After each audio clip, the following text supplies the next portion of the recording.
Welcome to Lion Eats Podcast. I'm Frank, and in this episode, we're going to talk about the art of selling your car. You might be thinking I'm exaggerating right now, but I'm not. There's not a week that goes by that I don't talk to someone that asks me, what should I do? I want to sell my car. What's the fastest way? How can I get the most money? Should I sell it on my own? Should I trade it in? What should I do? Today, we're going to talk about different ways to sell your car. I always tell people if you want the most money and you have time, it's not a life and death situation, you should sell your car on your own. When you sell your car independently, you get the most money for it. But it takes long compared to selling it to a dealership or trading the car. And you have to be aware of scammers out there and you have to be careful and be safe. Now, it's not as scary and it's not as difficult as it might sound. Your second option is just walk into a dealership, tell them you want to sell a car, go to CarMax, go to Carvana and a bunch of different other websites and see how much they will pay you for your car and choose the one gives you the most money and sell it to them. Now, taking the car to dealerships from one dealership to another dealership could be a little time consuming, but you go into these websites, you should know about one thing. When you sell the car through these websites, the price they give you 99% of the time is not what you end up at the end, because you have to take the car after you accept the online price to one of their locations, or sometimes they come to you and then they're going to inspect the car. 9 out of 10, they're going to find something on the car that you forgot to mention. Maybe a scratch, maybe a chip on the paint, maybe a chip on the windshield, something you forgot to tell them. Maybe a little piece of plastic underneath the car is missing, whatever. Okay, so they're going to try to nickel and dime you, try to reduce the price to pay you the least possible amount for your car. Because let's be honest, they're not doing this as charity. They're doing you a favor by buying the car right away and paying you, but they want to turn around and maybe resell or wholesale the car and make a little bit of money. So it's very important to them to buy the car as least as possible. So keep that in mind. Another way is if you have time, but this might work for people that they don't need their car anymore. You could do consignment.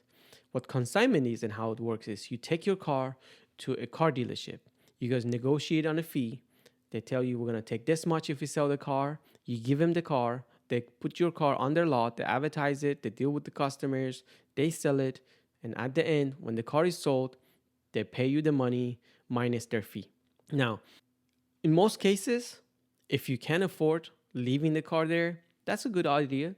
And usually there's not an issue. When the dealership sells the car, they don't right away turn around and give you the money. And there has been issues that I've heard and I've seen. However, it's rare. Most dealerships, they pay you, but sometimes it's not as fast as you hope so, because when a dealership sells the car, not always gets the money right away. So it takes time after they sell the car, depending on the person, depending on their credit and what type of a loan they got. Was it a prime loan? Was it a subprime loan? Sometimes it could take a little longer for the dealership to get the money. And when it hits their account, it takes time for it clear, and then they have to write you a check. So it's all depends about what kind of a dealership you deal with, let's just say. So that's one way. Another way is the one also I suggest, because this is something I do. You deal with me and people I work with. You come to our company. You let us know you want to sell your car. We help you from A to Z. You don't have to deal with customers. We handle everything. If the customer needs a loan, we help them with the loan. You don't have to leave your car with us. You drive the car while we're helping you sell the car. And you only pay us when we sell the car. So when we sell the car, you pay us a small fee. And we handle everything from A to Z. But I still suggest you sell it on your own, because you get the most money and you don't have to pay me a commission or pay anybody else anything. Now, let's say you decide to sell the car on your own. Number one, decide why you're selling it, because this is important. And I tell you why. Usually people sell their car because they're tired of it, it's old, something wrong with it. You want a different car that is not broken. Maybe it's a lease and lease is coming up, but you are over your mileage. There are damage, cosmetics on your car, and you don't want to get penalized for the mileage that you were not allowed to drive, because leases, they come with a set number of miles. Let's say if you get a lease for 10,000 miles a year and you got the car for a 3-year lease, you're allowed to drive 30,000 miles. So if you go above that, you get fined. Usually it's about 25 cents a mile plus taxes. So some people They try to avoid returning a lease by selling the car. So you have to figure out why you're selling the car. Now, let's assume you have time to sell the car. It's not a quick situation that you need to get out of it quick, and you have time. Next step is valuing your car. How do you come up with the correct value for your car? Obviously, you don't want to price it too high because nobody will be interested in your car, and you don't want to price it too low because if you wanted to price it too low, there's no need for you to sell it on your own. Why don't you just go sell it to one of these dealerships? Go sell it to CarMax. So you got to be careful how you price your car. There are different websites. There's Kelly Blue Book. There is CarMax, Cars.com, Auto Trader, Car Gurus. There is a bunch of them out there. Now, the reason I say still go to CarMax.com, Carvana, or any other ones just like him, because you want to figure out the base. You want to know what your absolute minimum price is that you could get for your car. That will help you to see how much of a room you have from what they're willing to pay you today if you would have sold a car to them. And then you're going to go on these websites like Car Gurus, Cars.com, Auto Trader, and see what the dealers are selling your car for, what other private parties they're selling your car for. So you find a car that is very similar to yours, pretty close mileage, pretty close condition, hopefully same color, and then you determine the price of the car. You're going to get your car clean. You're going to take pictures, nice pictures. You're going to advertise your car. But one thing I like to add to this is when you advertise your car on your own, I highly recommend you have your car inspected by a proper mechanic shop. By a proper mechanic shop, I mean, let's say you're selling a Honda. You have your car inspected by a Honda technician. You take your car to a Honda service department and you pay 150 to 200 bucks, whatever they charge, and you get the car inspected by the technician. They give you a full report, and when you're trying to sell your car, you let the buyers know that you have a full report. You had the car inspected by the proper mechanic shop, by the dealership. If it's a BMW service department. If Mercedes service department. You get the point. So you build value by having that next to the description of your car. You figure out what options are on your car. If you have a copy of the window sticker of your car, you're going to mention every single option. You're going to itemize it. The more information you provide, more value you build for your car. And I cannot stress this enough. It's very important. It brings your car ad above everybody else because your car came with an absolute free inspection to the customer because this is something you paid for. You're trying to provide value. You're trying to tell people, look, I'm selling my car and there's absolutely nothing wrong with my car. Because when people go online, try to sell cars, especially from public, even the dealers, people think buying a car from a used car lot, that car is checked and there's nothing wrong with it. And that is cannot be anything further from the truth. Used car lots, they don't give a damn about the mechanic of the car. All the car needs to pass is safety, and even do that half-ass, which is for another topic we're going to talk about another time. Mechanic wise, a lot of cars people selling out there, they could have issues. So when you say I have my car inspected and there's nothing wrong with my car, it builds so much value. And then another thing is if there's something wrong with your car, let's say a window doesn't go up all the way or sometimes doesn't go down. And if it comes down, it's not going to go back up anymore.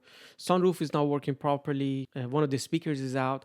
Whatever the case may be, I know we talk about adding value by telling people about everything your car has. Also, you should let them know about anything that can be found out later by the customer. You build value. Let them know, yes, my window doesn't go up all the way, or the speaker doesn't work in the back. But when you tell him, you also let him know you reduced this much from the price because of that defect or something is not correctly functioning in your car. So after you do value your car and advertise your car, now you have to deal with clients, customers calling and contacting you. How do you filter the buyers? How do you avoid scammers? How do you avoid the time wasters? And a lot of times, some of these people, they don't even realize they're wasting your time and their own time. And I will explain why I say this. Number one, it's scammers. Be aware of scammers, especially if they're out of state. My husband is out of country. My wife is out of town. We want to buy your car. We want to transfer money to your account. I'm ready to wire you the money. Do not deal with them. Don't even respond because most of them are nothing but scammers. My suggestion to you, this is my suggestion. You don't have to listen to me if you don't want to, but based on my experience, you want to stick to people around you, same city, maybe same state. If anybody wants to come and buy the car, if they're willing to drive to you, no problem, deal with them. But if they're out of state, they're gonna buy the car without looking at it, avoid those people. They're not worth it. It's not gonna be anything good coming out of it at the end. I'll promise you that. So avoid the scammers. And you want to filter customers based on the people that call you, because a lot of dealers, what they do is they try to purchase cars from public instead of going to auto auctions. Because auto auctions, cars at auctions, they suck. They're awful. Every single one of them has issues. There's cars that dealers don't want. It's just, it's not a fun experience for car dealers, used car dealers, to go buy cars at auction. So they try to avoid it by purchasing car from public. So they try to purchase your car. So what they do is they have these salespeople. They start dialing numbers, sending you emails. We're interested. We want to buy your car, but you have to come to us.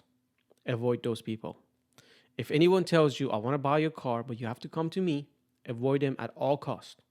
If they want to come to you and look at your car and give you an offer, hey, let them come. But if they ask you to go to them, avoid it. It's not worth it, because they're not going to pay you what you want. They're in the business to make money. They have to buy the car at a low price to be able to sell it at a high price and make a profit. So don't waste your time with those people. Don't get your hopes up. Don't get excited because you're getting 10, 15 replies to your ad. These people, they're there to find a deal. They're not here because this is charity. No, they're not here to pay you all the money. They're trying to find someone that is desperate to sell a car so they can buy it cheap and sell it high. So be careful. Now, also be aware of normal customers, the people that are actually interested in your car. And these are the people I said they're wasting your time and their time and not realizing it. And these are the people they're interested in your car. They want to come and see your car, test drive it and whatnot, but they don't have the money to buy your car. So they have to go get a loan from a bank. But they haven't yet. These people, they want to come and look at your car first and then go apply for a loan. Avoid them. Do not deal with them.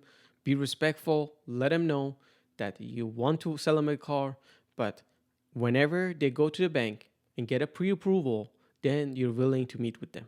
And you might say, but they're willing to buy the car. Yes, they are. In a lot of cases, they want to buy your car. But a lot of times, they don't get approved. They think they can. They don't get approved, or when they do get approved, they might not get approved for the whole amount. So let's say you're selling a car $30,000 and they go get a loan and they only get approved for 20. Now they have to come up with 10 grand out of their own pocket. Now, will this happen to every single one of them? No. But the smart way to do this is you ask him when they're interested in your car. Well, I'm interested in your car. I want to come and test drive it. You say, let me ask you, how would you purchase my car? Are you paying cash? Are you getting a loan? How would you pay? I'm paying cash. Perfect. Let's meet. I'm getting a loan.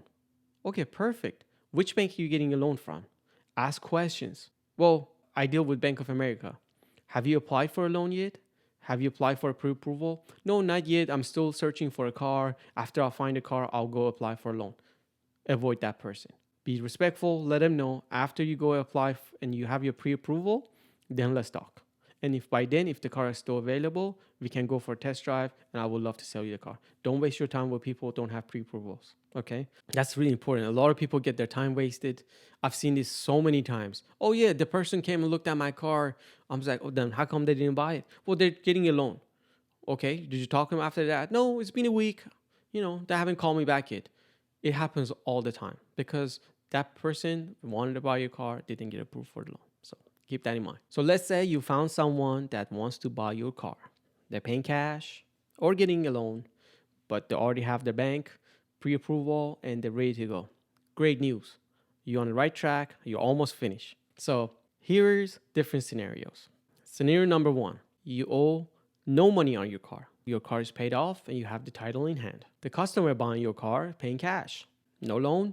They want to pay you all in dollar bills. Perfect. You meet at your bank. You do not collect the money from this customer. You do not count the money from this customer. You meet at the bank. That customer will hand the teller. You both walk up to the teller. You both walk up there.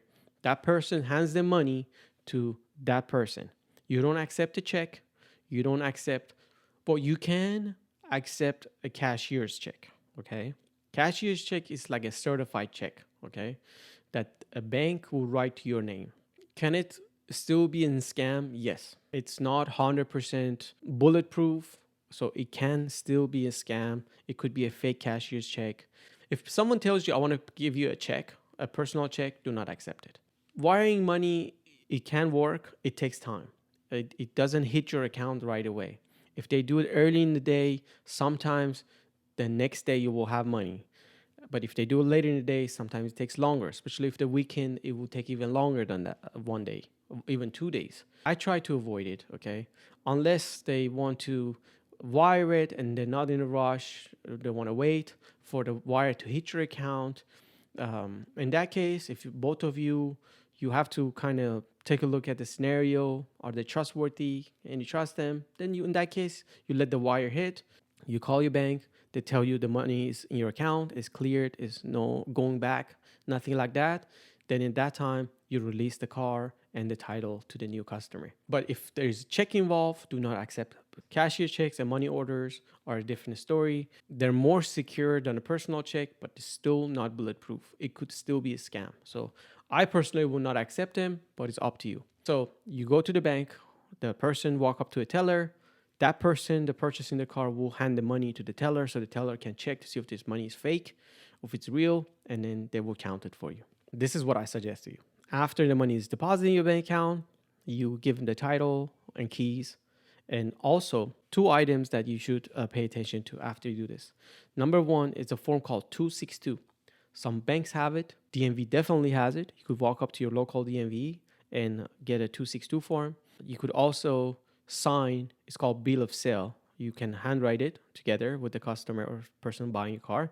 You write your name, mileage of the car, the VIN number of the car. If you don't want to write the whole 17 digits of VIN number, you could write the last 8 or 6. 6 is minimum, okay? Don't go below 6. If you know the plate number, you could also put that and write the correct mileage, date, and you could also write the time, 10 a.m., 12 p.m., whatever the time is. So that way you sign, they sign, you write, you sold it to them as is, and they've already had a chance to inspect the car. You only do this to cover yourself and also have something.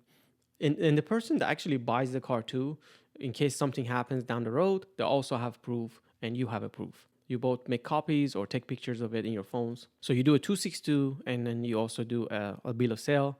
Then at this point, both of you will go to DMV.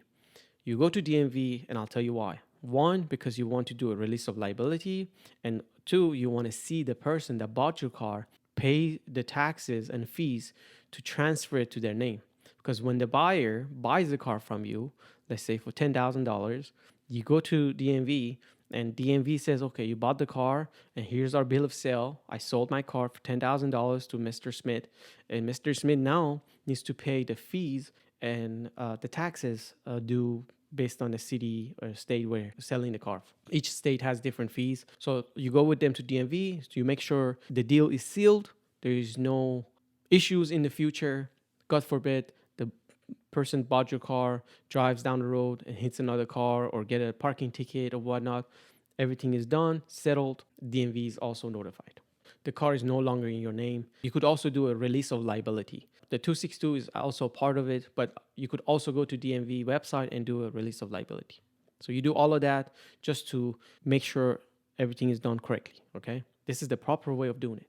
Another scenario. Now, let's say the customer is buying your car cash, but you owe money on your car. Your car is not paid off in full. Let's say you sell the car for $15,000, but you owe $10,000 to your bank. In this case, the customer is buying your car, going to pay you $5,000, and he's going to pay the bank you owe money to $10,000. So total of $15,000. And then the bank is going to release the title and take off the lien.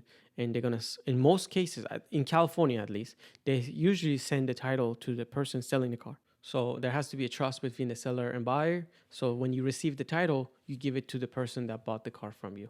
But even if you don't give it to them, the person that bought the car, if they have a 262, they have the bill of sale, they could always request a duplicated title. But just give them the title, okay? It's the proper way of doing it.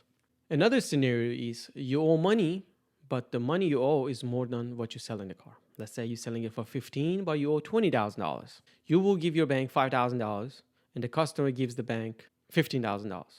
Okay? Do not pay the $5,000 to the customer.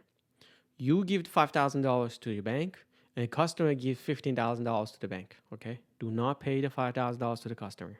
In this way, your loan gets paid off. The bank will release the title, will release the lien on your car, and you give the title to the new buyer. But you still have to go to DMV.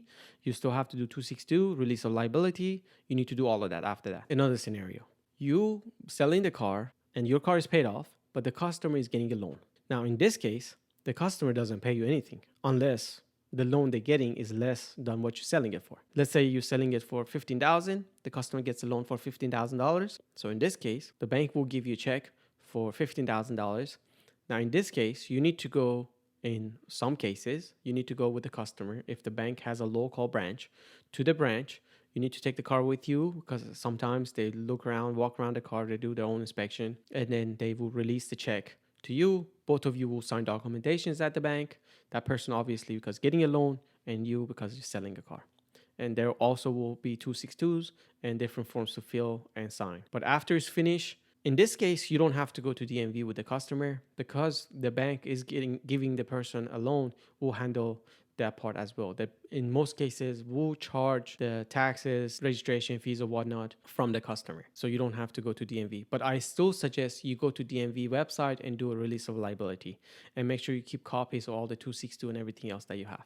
Now, another scenario. Now, in this scenario, you owe money on your car and the customer is getting a loan. Now, in this scenario, you selling the car, you have money owed to the bank, and the customer is getting a loan. Now, there's two banks involved. Let's say you owe money less than how much you sell the car. Let's say you're selling the car for $15,000, but you owe $10,000, and the customer is getting a loan. Now, in this case, the bank will send a check for $10,000 to your bank to pay off the loan, and will pay you $5,000. Now, sometimes that bank will send a full $15,000 to your bank instead of giving you five. Sends a full $15,000 to the bank. I have seen this happen both ways. I'm telling you, in this 20 years I've been in this business, I've seen them all. They send a $10,000 check for the bank, $5,000 to you, or $15,000 to the bank, and your bank will release the title and sends you $5,000 because they were paid too much.